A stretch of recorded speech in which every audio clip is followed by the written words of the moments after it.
ஒரு ஊர்ல அப்பா, அம்மா, ஒரு குழந்தை 3 பேர் வந்து சந்தோஷமா வாழ்ந்துட்டு இருக்காங்க. அந்த குழந்தையோட அப்பாக்கு மியூசிக்னா அவ்ளோ ஒரு இன்ட்ரெஸ்ட்டு. மியூசிக்காக உயிரையே விடுறேன் அப்படின்ற அளவுக்கு வந்து இன்ட்ரெஸ்ட் இருக்கும் அவருக்கு. தன்னோட மியூசிக் கனவ நினைவாக்கணும் அப்படின்றதுக்காக, அவரு குடும்பத்தையே விட்டுட்டு தனியா போயிருவாரு. போனவரு ரொம்ப வருஷம் கழிச்சுமே அவங்க குடும்பத்த தேடி வரவே இல்ல. ஸோ அந்த குழந்தையோட அம்மா வந்து என்ன பண்ணாங்க அப்படின்னா, தன்னோட குழந்தைக்காக நம்ம வாழணும் அப்படின்றதுக்காக, அவங்க மியூசிக் இன்ஸ்ட்ருமெண்ட் வீட்ல இருக்கிறது எல்லாத்தையுமே எடுத்து வெளியில எறிஞ்சிட்டு, மியூசிக் கண்டாலே ஒரு வெறுப்பு, ஒரு சாபக்கேடு அப்படின்ற மாரி நெனச்சுட்டு, குழந்தைக்காக வாழ ஆரம்பிக்கிறாங்க. அவங்க தனியா ஒரு பிசினஸ் பண்ண ஆரம்பிக்கிறாங்க. Shoe business. ஷூ தச்சு அத வித்து அது மூலியமா வாழ்ந்துட்டுருக்காங்க. அத வச்சு அந்த குழந்தையும் வளர்க்குறாங்க. குழந்தைக்கும் அந்த பிசினஸ பத்தின எல்லா இதையுமே சொல்லி தராங்க. அந்த குழந்தை வளர்ந்துருச்சு. அந்த குழந்தைய கல்யாணம் பண்ணிக்க போறவருக்கும் அந்த பிசினஸ பத்தி சொல்லி தராங்க. அடுத்து அவங்க பேர குழந்தைங்களுக்கும் அந்த மாரி சொல்லி தராங்க. இந்த மாரி அவங்க பிசினஸும் வளர்றது இல்லாம ஒரு பக்கம் அவங்க குடும்பமும் பெருசாயிட்டே இருந்துச்சு. கொஞ்ச நாள் கழிச்சு அந்த அம்மா வந்து இறந்துட்டாங்க. இப்ப நம்ம கதை எங்கேருந்து ஸ்டார்ட் ஆகுதுன்னா, ஹீரோவா ஒரு சின்ன பையன வச்சு தான் நம்ம இந்த கதைய பேச போறோம். ஹீரோவோட பேரு மிகேல். மிகேல் வந்து அவங்க பாட்டி, கொள்ளு பாட்டி, அப்பா, அம்மா அவங்களோட சேர்ந்து நல்லா வாழ்ந்துட்டுருக்கான். எல்லாருமே அந்த ஷூ பிசினஸ் தான் பண்ணிட்டுருக்காங்க. இவனோட வேலை என்னன்னு பார்த்தோன்னா, சிட்டிக்கு போயி அங்க ஷூ பாலிஷ் பண்ற வேல தான் பார்த்துட்டுருக்கான். ஒரு நாள் ஒருத்தருக்கு ஷூ பாலிஷ் பண்ணிட்டுருக்கும்போது, அவர் கையில கிட்டார் வச்சுட்டு, ஏதோ மியூசிக் போட்டுட்ருக்காரு. "உங்களுக்கு மியூசிக்னா ரொம்ப பிடிக்குமா? எனக்கும் ரொம்ப பிடிக்கும். அதில ரொம்ப இன்ட்ரெஸ்டடா இருக்கேன். ஆனா, என் ஃபேமிலிய நெனச்சா தான் எனக்கு ரொம்ப பயமா இருக்கு. ஏன்னா, அவங்க யாருக்குமே மியூசிக் பிடிக்காது." அப்படின்னு சொல்லி ரொம்ப சோகமா சொல்லிட்டுருக்கான். அவரு என்ன பண்றாரு அப்படின்னா, "அப்பனா உன் திறமைய காமிக்கிறதுக்காண்டி ஒரு வாய்ப்பு இருக்கு. நாளைக்கு நைட்டு நம்ம டவுன்ல வந்து ஒரு மியூசிக் காம்படிஷன் நடக்குது. அதில வந்து நீ உன்னோட திறமைய காமிச்சு, நீ உன்னோட இத அச்சீவ் பண்ணிக்கலாம்." அப்படின்ற மாரி சொல்லியிருக்காரு. ஸோ, எப்படியாவது அந்த காம்படிஷன்ல கலந்துக்கணும் அப்படின்னு சொல்லி பேசிட்டு இருக்கும்போது, அவங்க பாட்டி வந்து அந்த மியூசிக்க பத்தி சொல்லிட்டு இருந்தார்ல, அவர அடி அடின்னு அடிச்சு, "எதுக்கு தேவையில்லாத வேல உனக்கு?" அப்படின்னு சொல்லி விரட்டி விட்டுறாங்க. இவனையும் இழுத்துட்டு போயி, அவங்க வீட்டுக்கு கூட்டிட்டு வந்து, அவங்க குடும்பம் ஃபோட்டோலாம் ஒரு ரூம்ல வச்சிருப்பாங்க. அந்த ரூமுக்கு கூட்டிட்டு போயி, "நம்ம குடும்பத்தோட கதை என்னன்னு தெரியுமா உனக்கு?" அப்படின்னு சொல்லி ஒவ்வொருத்தர் ஃபோட்டோவா காமிச்சு, அப்பதான் அந்த அந்த குழந்தை வளர்த்த அம்மாவோட ஃபோட்டோவ பார்த்து சொல்றாங்க. இவங்க பேர் வந்து மாமா ஹெல்டா. இவங்க தான் நம்ம கொள்ளு பாட்டி. அதாவது இவங்க தான் உன்னோட கொள்ளு பாட்டி. இவங்களோட ஹஸ்பண்ட் தான் வந்து மியூசிக்காண்டி குடும்பத்தையே விட்டுட்டு போயிட்டாரு. அதனால யாருக்குமே மியூசிக் பிடிக்காது. நீயும் அத பத்தி எதுவும் பேசக்கூடாது. இவன் என்ன பண்றான் அப்படின்னா, தனியா ஒரு ரூமுக்கு ஓடிர்றான். அவங்க பேசிட்டு இருக்கும்போதே. போயிட்டு கிட்டார வச்சுட்டு ஃபீல் பண்ணிட்டு இருக்கான். எப்படியாவது நம்ம அந்த காம்படிஷன்ல கலந்துக்கணுமே! என்ன பண்றதுன்னு தெரியலையே! அப்படின்னு சொல்லி யோசிச்சுட்டு இருக்கும்போது, அப்படியே தூங்கிர்றான். நைட் ஆயிருது. திரும்ப காலைல எந்திரிச்சோனையும், எப்படினாலும் வீட்லேருந்து தப்பிச்சு போய் நம்ம அந்த காம்படிஷன்ல கலந்துக்கணும் அப்படின்னு சொல்லிட்டு, மேல ஓட்ட பிரிச்சு செவுரேறி குதிச்சு வரான். வந்து பார்த்தா வெளியில அவங்க வீட்டு ஆளுகளா திரிஞ்சுட்டு இருக்காங்க. எப்படியாவது இவங்க கண்ல சிக்கிரக்கூடாது அப்படின்னு சொல்லிட்டு ஓடி ஒளிய போம்போது, அவங்க பாட்டி பின்னாடியே தொரத்திட்டு வராங்க. வேகமா உள்ள போயி, அந்த குடும்ப ஃபோட்டோ இருந்துச்சுல்ல, அந்த ரூம்ல அந்த ஃபோட்டோ வச்சிருக்க டேபிள்க்கு அடியில இவனோட கிட்டாரையும், அவன் கூடவே வந்த நாயையும் சேர்த்து ஒளிச்சு வச்சுருவான். ஆனா, அந்த நாய் என்ன பண்ணும் அப்டின்னா, அங்க ஸ்நாக்ஸ் இருக்கும். அத இழுக்கிறேன்னு சொல்லி அந்த ஃபோட்டோவ கீழ தள்ளி விட்டுரும். தள்ளி விட்டா அந்த ஃபோட்டோ ஃப்ரேம் வந்து உடைஞ்சிரும். அந்த கிளாஸ் எல்லாம் உடைஞ்சனால, அந்த ஃபோட்டோவ எடுத்து பார்த்துட்டு இருப்பான். ஏன் இந்த ஃபோட்டோல மட்டும் நம்ம கொள்ளு தாத்தாவோட முகம் இல்ல? அப்படின்னு சொல்லி. ஏன்னா, அந்த ஃபோட்டோல அவரோட தல மட்டும் கட் பண்ண மேனிக்கு அந்த ஃபேமிலி ஃபோட்டோ இருக்கும். எடுத்து பார்த்துட்டு இருக்கும்போது, பின்னாடி அந்த ஃபோட்டோவ மடிச்ச மாரி ஒரு பிளேஸ் இருக்கும். அப்ப என்ன பண்ணுவான் அப்படின்னா, அந்த பிளேஸ் மடிச்ச பேப்பர இப்படி திருப்பி பார்ப்பான் அந்த ஃபோட்டோல. பார்த்தா அவர் ஒரு கையில ஒரு கிட்டார் வச்சிருப்பாரு. அந்த கிட்டார் யாரு அப்படின்னு பார்த்தா, அந்த ஊர்ல வந்து ஒரு ஃபேமஸான பாடகர் இருப்பாரு. அவர் கையில இருக்க கிட்டார் அப்படியே அவங்க தாத்தா கையில இருக்கு. அவரோட பேர் வந்து டெலாகஸ் அப்படின்னு சொல்லி சொல்லுவாங்க. அப்ப இவரு தான் நம்ம தாத்தாவா? இத்தன நாள் நமக்கு தெரியாம போச்சே! அப்படின்னு சொல்லிட்டு, எப்படியோ ஒரு வழியா தப்பிச்சு அவன் அந்த காம்படிஷன்ல கலந்துக்க போவான். போய் பார்த்தா, அவன் கையில இன்ஸ்ட்ருமெண்ட் இல்லாதனாலே, அவங்க வந்து காம்படிஷன்ல அலோ பண்ண மாட்டாங்க. ஏன்னா, அந்த இன்ஸ்ட்ருமெண்ட்ட அவங்க பாட்டி வாங்கி உடைச்சிருவாங்க. அங்க இருக்க எல்லாத்துக்கிட்டயுமே வந்து, "எனக்கு இன்ஸ்ட்ருமெண்ட் கடன் குடுங்க. நான் வந்து வாசித்து காமிச்சுட்டு, உங்களுக்கு திரும்ப தந்துர்றேன்." அப்படின்னு சொல்லி கேட்டு பார்ப்பான். யாருமே தரமாட்டாங்க. ரொம்ப சோகமா யோசிச்சுட்டே இருக்கும்போது, அவனுக்கு திடீர்னு ஒரு ஞாபகம் வரும். ஃபேமஸான ஒரு சிலை இருக்குல்ல, அவரோட கல்லறையில அவர் யூஸ் பண்ண அந்த கிட்டார வந்து வச்சிருப்பாங்க. அத போய் தெரியாம எடுத்துட்டு வந்து நம்ம வாசிச்சுட்டு திரும்ப கொண்டோய் வச்சிரலாம் அப்படின்னு சொல்லிட்டு போவான். அங்க போய் எப்படியோ கிட்டார எடுத்துருவான் ஜன்னல் ஏறி குதிச்சு. எடுத்த ஒரு ஆர்வத்துல இத வாசிச்சு பார்க்கலாம் அப்படின்னு சொல்லி அதில கிட்டார்ல கை வைக்கும். சவுண்டு அதிகமா கேட்க ஆரம்பிச்சுரும். உடனே எல்லாரும் தேடி வர ஆரம்பிச்சுருவாங்க. ஏதோ சவுண்டு கேட்குது உள்ள இருந்து யாரோ திருட வந்துட்டா அப்படின்னு சொல்லிட்டு டார்ச் அடிச்சு பார்க்குறாங்க. அவன் வந்து ஒளிஞ்சுக்குவான். ஒரு வழியா தப்பிச்சுக்குவான். அவங்கலாம் போயிருவாங்க. இவன் பயத்துல கிட்டார் அங்கனயே போட்டுட்டு, நெறைய பேர் இவன தொரத்தி வருவாங்க. தொரத்தி வர்றவங்கள்ட்டருந்து தப்பிச்சு ஓடலான்னு சொல்லி போம்போது பார்த்தா, அவங்களோட உடம்புக்குள்ள பூந்து இவன் வெளில வர்ற மாரி இருக்கும். என்னடா இது நம்ம செத்துட்டோமா? என்ன ஆவியா திரியிறோமா? அவங்க உடம்பு வழியா பூந்து வரோம். நம்மள அவங்க பார்க்க முடியல. நம்மள்ட்ட வந்து அவங்களால பேச முடியல. அப்படின்னு சொல்லி ரொம்ப ஃபீல் பண்ணிட்டு இருக்கும்போது, அங்கிட்டு இங்கிட்டு ஓடிட்டே இருப்பான். திடீர் திடீர்னு எலும்பு கூடு தெரியும். திடீர்னு ஒரு இடத்துல பள்ளத்துக்குள்ள விழுந்துருவான். அங்கேருந்து ஒருத்தவங்க கைய குடுத்து தூக்கி விடுவாங்க. அந்த மாரிலாம் நெறைய மிராக்கிள் நடக்கும். அவனுக்கு எதுவுமே புரியாது. பயந்து போய் ஏன்னா திடீர்னு எலும்பு கூடா சுத்தி இருக்கும்போது எப்படி இருக்கும் நமக்கு? அப்ப என்ன பண்ணுவாங்க அப்படின்னா, அங்க இருக்க ஒவ்வொரு எலும்பு கூடு மனுஷங்களும் வந்து என்ன சொல்லுவாங்க அப்படின்னா, "எ என்ன மிக்கேல் இங்க இருக்க? நீ எப்படி இங்க வந்த?" அப்படின்னு சொல்லிட்டு, "அது நீ எப்படி எங்க கண்ணுக்குலாம் தெரியிற?" அப்படின்னு சொல்லி சொல்லவும், "அதான் எனக்கும் ஒண்ணும் புரியல. மனுஷங்க வந்து என்னைய தொடவும் முடியல, என்ன பார்க்கவும் முடியல. என்ன ஆச்சுன்னு தெரியல. நான் ஒரு வேள செத்துட்டேனா?" அப்படின்னு சொல்லி கேட்கும்போது, "இல்ல நம்ம அதுக்கான இத கண்டுபிடிப்போம். வா போலான்னு" சொல்லி அவங்க மேல்லோகத்துக்கு வந்து கூட்டிட்டு வராங்க அவன. மேல்லோகத்திலருந்து வந்து ஒரு பாலம் வழியா தான் பூமிக்கு வர முடியும், போக முடியும். அந்த மாரி தான் அந்த படத்துல கிரியேட் பண்ணியிருப்பாங்க. அதாவது நம்ம இறந்தவங்களுக்குலாம் அந்த டேல வந்து அவங்கள நினைவுபடுத்தி கொண்டாடுவோம் இல்லையா? ஸோ அந்த மாரி அவங்க வீட்ல வந்து இதுவரைக்கும் அவங்க பரம்பரையில யாரெல்லாம் இறந்துருக்காங்களோ, அவங்க ஃபோட்டோலாம் வச்சு மெழுகுவர்த்தி வச்சு ஏத்தி சாமி கும்பிட்டு, அவங்களுக்கு புடிச்ச சாப்பாடுலாம் செஞ்சு வச்சு சாப்பிடுவாங்க. அப்படி செய்யும்போது, யார் யார் ஃபோட்டோவெல்லாம் அங்க இருக்கோ, அவங்களோட ஆவி மட்டும் பூமிக்கு அந்த பாலம் வழியா இறங்கி வந்து, அந்த ஃபேமிலியோட அந்த ஒன் டே நைட் வந்து தங்கி இருந்துட்டு போகுமாம். அந்த மாரி செய்யும்போது, எல்லா ஆவிங்களுமே வந்திருக்கும். ஆனா, அவங்க தாத்தா மட்டும் வந்திருக்க மாட்டாரு. கொள்ளு தாத்தா மட்டும். ஏன்னு பார்த்தா, அவரோட ஃபோட்டோ தான் அந்த ஃப்ரேம்ல வந்து அவரோட ஃபேஸே இல்லாம வச்சிருந்தாங்க இல்லையா? ஸோ, இந்த மாரி நடந்துட்டுருக்குமா, இவன இப்ப அங்க கூட்டிட்டு போயிட்டாங்க. உங்க ஃபேமிலி மெம்பர்ஸ்லாம் சேர்ந்து மேலோகத்துக்கு. அங்க வந்து என்ன பண்ணுவாங்க அப்டின்னா, பூமியில எப்படி செக் போஸ்ட் வச்சு செக் பண்றாங்க. நம்ம ஐடி கார்ட்லாம் செக் பண்றாங்க. அது மாரிலாம் செக் பண்ணி ஏர்போர்ட்லலாம் செக் பண்ணுவாங்கல்ல, அந்த மாரி செக் பண்ணி தான், சரி உன் ஃபோட்டோ வந்து பூலோகத்துல வச்சு படையல் பண்ணி கும்பிடுறாங்க. நீ பூமிக்கு போயிட்டு வரலாம். உங்க சொந்தத்த பார்த்துட்டு வரலாம் அப்படின்னு சொல்லி அனுப்பி வைப்பாங்களாம். அங்க இருக்க ஹையர் அத்தாரிட்டீஸ்ட்ட போய் இந்த மாரி இந்த பையன் வந்து கீழ இருந்து இது பண்ணி வந்திருக்கான். ஆனா இவன யாரும் பார்க்க முடியல, பேசுறது கேட்க முடியல. இவன் உயிரோட தான் இருந்தான், சாகல. ஆனா எப்படி இப்படி நடந்துச்சு அப்படின்னு சொல்லி கேட்டுட்டு இருக்கும்போது, பக்கத்துல இன்னொரு ஆஃபீசர் கிட்ட ஒரு அம்மா சண்டை போட்டுட்டு இருக்காங்க. அந்த அம்மா யாருன்னு பார்த்தோம்னா, இவங்களோட கொள்ளு பாட்டி.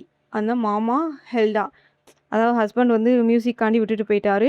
குழந்தைக்காகவே வாழ்ந்து தொழில் பண்ணி வந்தாங்கல்ல, அந்த அம்மா. இவனோட கொள்ளு பாட்டி வந்து அங்க சண்டை போட்டுட்டுருக்காங்க.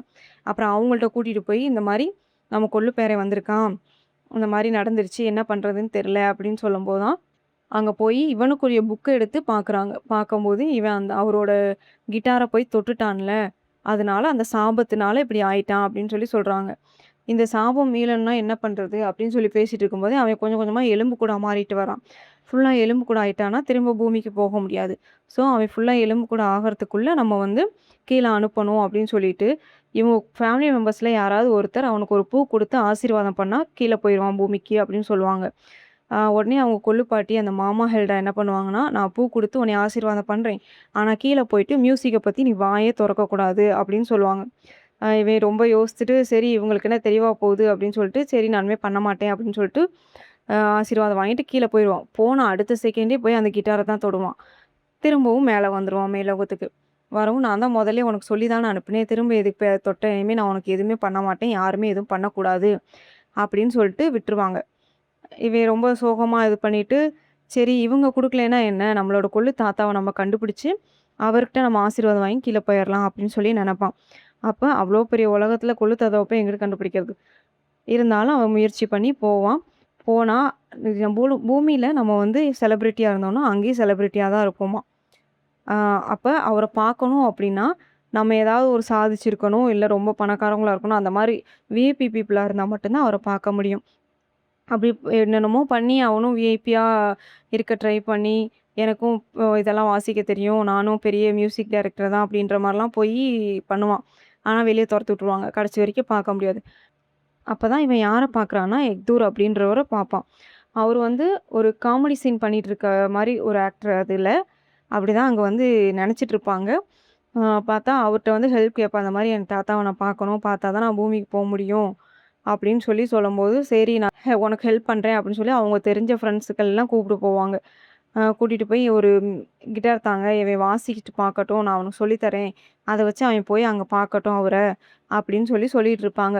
சொல்லியிருக்கும்போது எல்லா இதுவுமே நீ வந்து காமெடி பீஸ் தானே! உனக்கு என்ன மியூசிக் பத்தி தெரியும்? நீ எப்படி போய் அவனுக்கு சொல்லிக் குடுக்க போற? அப்படின்ற மாரி கலாய்ச்சிட்டு இருப்பாங்க. அப்போ ஒரே ஒரு ஃப்ரெண்டு தான் நான் உன்னை நம்பி நான் உனக்கு தர்றேன். நீ இவன பார்த்துக்கோ அப்படின்னு சொல்லிட்டு இருக்கும்போதே அவரோட உருவம் அப்படியே அழிய ஆரம்பிக்கும். அந்த எலும்புக்கூடு உருவம். ஏன்னு பார்த்தோம்னா, பூமியில யாரோட ஃபோட்டோ வச்சு கும்பிடாம இருக்காங்களோ, மேலோகத்துல கொஞ்ச நாளைக்கு மட்டும் தான் அவங்க இருக்க முடியுமாம். அதுக்கப்புறம் அவங்க உடம்பு அதுவாவே அழிஞ்சிருமாம். ஸோ அந்த மாரி அவங்க ஃப்ரெண்ட் அழிஞ்சிட்டாரு. இவன் வந்து ஒரு வழியா அந்த கிட்டார் வச்சு வாசிச்சு ஒரு இது பண்ணி, அங்க ஒரு காம்படிஷன் நடக்கும். அதுக்குள்ள என்டர் ஆயிருவான். போய் பார்த்தா, அவரு தான் வாசித்துட்டு இருப்பாரு. இவன் எல்லாத்துக்கு முன்னாடி மேல ஏறி போய், "நான் தான் உங்க கொள்ளுப்பேரன். வந்திருக்கேன் உங்கள தேடி." அப்படின்னு சொல்லி இவன் பிரச்சனையெல்லாம் சொல்லுவான். இவரும் இருக்கிற எல்லா செலிபிரிட்டீஸ் கிட்டயும், "இவன் தான் என் கொள்ளுப்பேரன்." அப்படின்னு சொல்லி இன்ட்ரோடியூஸ் பண்ணி வச்சுட்டுருப்பாரு. அதாவது ஹெல்ப் பண்ணவர மறந்துட்டு, இவன் போய் அவங்க தாத்தா கூட சேர்ந்துருவான். அப்ப என்ன பண்ணுவான், அந்த ஹெல்ப் பண்ணவரு, அந்த ஏக்தோர் வந்து கோவப்பட்டு, "நான் தானே உனக்கு ஹெல்ப் பண்ணேன். நீ என்னோட ஃபோட்டோ கொண்டோய் வைக்கணும்னு சொல்லி தானே நம்ம பேச்சுவார்த்தை நடத்தியிருந்தோம். ஏன்னா, இவரு ஹெல்ப் பண்ணா, திரும்பி பூமிக்கு போம்போது என் ஃபோட்டோவ கொண்டோய் வச்சுரு. இல்லாட்டினா நானும் அழிஞ்சிருவேன். என் ஃபோட்டோவ வச்சு கும்பிடாம இருக்காங்க என் வீட்ல." அப்படின்னு சொல்லிட்டு இருப்பாரு. அப்ப என் ஃபோட்டோ வைக்கிறேன்னு சொல்லிட்டு, "நீ இப்போ உங்க தாத்தா கூட சேர்ந்துட்டியா?" அப்படின்னு சொல்லி பேசிட்டு இருக்கும்போது, அப்ப அந்த டெலகோஸ் அப்படின்றவரு அந்த பூமியில அவர வச்சு பெருமையா பேசிட்டு இருக்காங்கல்ல, அவரு வந்து இவர பார்த்தோனயும் ஒரே பயமாயிருச்சு அவருக்கு. ஏக்தோர பார்த்தோனயும். ஏன்னா, ஏக்தோர வந்து கொலை பண்ணிட்டு தான் அவரு இந்த ஸ்டேஜுக்கு வந்திருப்பாரு. ஏக்தோரும், அந்த டெலகோஸும் வந்து க்ளோஸ் ஃப்ரெண்டு. அந்த மியூசிக்க பத்தி படிக்க போன இடத்துல. அப்ப என்ன பண்ணுவாருன்னா, இவரு ஏக்தோர் வந்து ரொம்ப அ நல்லா மியூசிக்லாம் போட்டிருப்பாரு. நெறைய பாட்டுலாம் எழுதியிருப்பாரு. அதெல்லாம் ரொம்ப வியப்புக்குரியதா இருக்கும். அவர் ரொம்ப பாராட்டத்துக்குரிய இதா வாழ்ந்துட்டு இருந்திருப்பாரு. இவரு பொறாமப்பட்டு, அவருக்கு ட்ரிங்க்ஸ்ல வந்து விஷத்த கலந்து குடுத்துட்டு, சாகடிச்சுருவாரு. எப்பன்னு பார்த்தோம்னா, அ தப்ப உணர்ந்து நம்ம மியூசிக்னே வந்துட்டோம். நம்ம ஃபேமிலிய பார்க்காம, நான் இனிமேலாவது என் ஃபேமிலிய பார்க்க போறேன். அப்படின்னு சொல்லி அவரோட புக்ஸ் எல்லாம் பேக் பண்ணிட்டு இருக்கும்போது, இந்த மாரி பண்ணி கொன்னுருவாரு. இவன அனுப்பி பூமியில உன் ஃபோட்டோ வைக்க சொல்ட்டா, இவன் பூமியில போய் என்ன பத்தி தப்பா சொல்லிருவான் அப்படின்னு சொல்லிட்டு, இவரு வந்து பூ குடுத்து ஆசீர்வாதம் பண்ண மாட்டேன் அப்படின்னு சொல்லிருவாரு. உடனே நீங்க யாரும் எனக்கு ஹெல்ப் பண்ண வேணாம். நானே ஏதாவது பண்ணி இது பண்ணிக்கிறேன் அப்படின்னு சொல்லி சண்டை போட்டுட்டு இருக்கும்போது, அந்த டெலகோஸ் என்ன பண்ணுவாரு அப்படின்னா, இவங்க 2 பேத்தையும் போய் சிறையில அடைச்சிருங்க அப்படின்னு சொல்லி ஒரு பாதாளத்தில தள்ளி விட்டுருவாரு. மிக்கேலோட ஃபேமிலி மெம்பர்ஸ் என்ன பண்ணுவாங்க, போனவன் என்ன ஆள காணாமேன்னு சொல்லி தேட ஆரம்பிப்பாங்க அந்த மேலோகத்தில. தேடிட்டு இருக்கும்போது அவன ஒரு பள்ளத்தாக்குல போட்டு வச்சிருக்கிறத கண்டுபிடிச்சிருவாங்க. கண்டுபிடிச்சதுக்கப்புறம் வெளியில கொணந்துருவாங்க எப்படியும். அப்ப அந்த பள்ளத்தாக்குக்குள்ள இருந்தாங்க பார்த்தீங்களா, அப்ப என்ன நடக்கும் அப்படின்னா, அந்த எக்தோரும், மிக்கேலும் பேசிக்குவாங்க. "ஏன் உங்கள வச்சு கும்பிடாம விட்டாங்க? நீங்க எதுவும் தப்பு பண்ணிட்டீங்களா?" அப்படின்னு இவன் கேட்கும்போது, நான் மியூசிக்க நெனச்சு அது மேல இருக்க லவ்ல என் ஃபேமிலிய விட்டுட்டு வந்துட்டேன். எனக்கு ஒரு பொண்ணு இருந்துச்சு. அந்த பொண்ணு பேரு வந்து கோகோ. அவள பார்க்கணும்னு எனக்கு ரொம்ப ஆசை. ஆனா, என்னால என் ஃபோட்டோ வச்சு கும்பிடாதனால பூமிக்கு போகவே முடியல அப்படின்னு சொல்லி ரொம்ப ஃபீல் பண்ணிட்டுருப்பாரு. அப்பதான் மிக்கேலுக்கு என்ன ஞாபகம் வரும்னா, இவனோட கொள்ளு பாட்டி பேரு தான் கோகோ. அப்ப நம்ம பாட்டியோட அப்பா தான் வந்து இந்த ஏக்தோரு. அதாவது கொள்ளு தாத்தா வந்து இந்த ஏக்தோர் தான். தெலகோஸ் இல்ல அப்படின்னு புரிஞ்சுக்குவான். இத இவங்க காப்பாத்திட்டு வந்தாங்களே இவங்க ஃபேமிலி மெம்பர்ஸ். அவங்க கிட்ட வந்து சொல்லுவான். இந்த மாரி இவர் தான் உங்களோட ஹஸ்பண்டு. அவரு கிடையாது. நீங்க இவர தான் கோவப்பட்டு இது பண்ணிட்டீங்க. ஆனா இவரு வந்து உண்மையாலுமே உங்கள விட்டுட்டு போகல. இவரு வந்து ஃபேமிலிட்ட திரும்பி வர்றதுக்காண்டி தான் வந்தாரு. அந்த டெலகோஸ் தான் வந்து விஷம் குடுத்து கொன்னுட்டாரு. அதனால தான் இவரு கடைசி வரைக்கும் வர முடியல. அப்படின்னு சொல்லவும், ரொம்ப ஃபீல் பண்ணி 2 பேரும் பார்த்துக்கிறாங்க. அதாவது அவங்க கொள்ளு தாத்தாவும், கொள்ளு பாட்டியும். அப்புறம் 2 பேருமே சந்தோஷமா அந்த மிக்கேலுக்கு பூ வச்சு ஆசீர்வாதம் பண்ணி, "நீ பூமிக்கு போயி உனக்கு புடிச்சது என்ன வேணாலும் நீ பண்ணு. எங்களுக்கு எந்த பிரச்சனையும் இல்ல." அப்படின்னு சொல்லிட்டு பூமிக்கு அனுப்பி வச்சுருவாங்க. வீட்டுக்கும் வேக வேகமா ஓடி வருவான் அந்த கிட்டார தூக்கிட்டு. கீழ வந்ததும் அவங்க ஃபேமிலில இருக்க எல்லாரும், அவங்க பாட்டி, அப்பா, அம்மா எல்லாரும் "எங்கடா போன இத்தன நாளா?" அப்படின்னு சொல்லி அடிக்கிறதுக்கு தேடிட்டு இருப்பாங்க. இவன் குடு குடு குடுன்னு உள்ள ஓடி போய் அவங்க கொள்ளு பாட்டி கோகோ இருப்பாங்கல்ல, அவங்க கிட்ட "உங்க அப்பாவ பத்தி ஞாபகம் இருக்கா? ஏதாவது ஃபோட்டோஸ் வச்சிருக்கீங்களா அவரோடத?" அப்படின்னு சொல்லி கேட்பான். அவங்களுக்கு வந்து 100 வயசுக்கு மேல ஆயிட்டனால, எந்த ஒரு ஞாபகமே இருக்காது. எதுக்குமே பதில் சொல்ல மாட்டாங்க. உடனே இவன் அந்த கிட்டார வச்சு வாசிக்க ஆரம்பிச்சோனயும், அவங்க அப்பா பாடின பாட்டோட மியூசிக் அவங்களுக்கு வந்து கிளிக் ஆயிரும் மைண்ட்ல.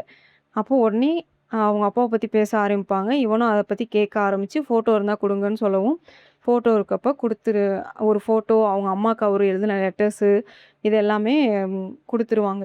அப்ப அந்த ஃபோட்டோவ கொண்டு போயி, இவன் ஆல்ரெடி வச்சிருந்தான்ல ஒரு தலையே இல்லாத ஒரு ஃபோட்டோ, அந்த ஃபோட்டோவோட இணைச்சு வச்சுருவான். அதுக்கப்புறம் எப்பயும் போல கேண்டில் ஏத்தி, அவங்க தாத்தாவையும் நெனச்சு ப்ரேயர் பண்ணவும், அவரும் வந்து அவங்க குழந்தைய அதாவது அந்த கோகோ அப்படின்றவங்கள வந்து மீட் பண்ணிட்டு, சந்தோஷமா திரும்ப மேலோகத்துக்கு போயிருவாரு.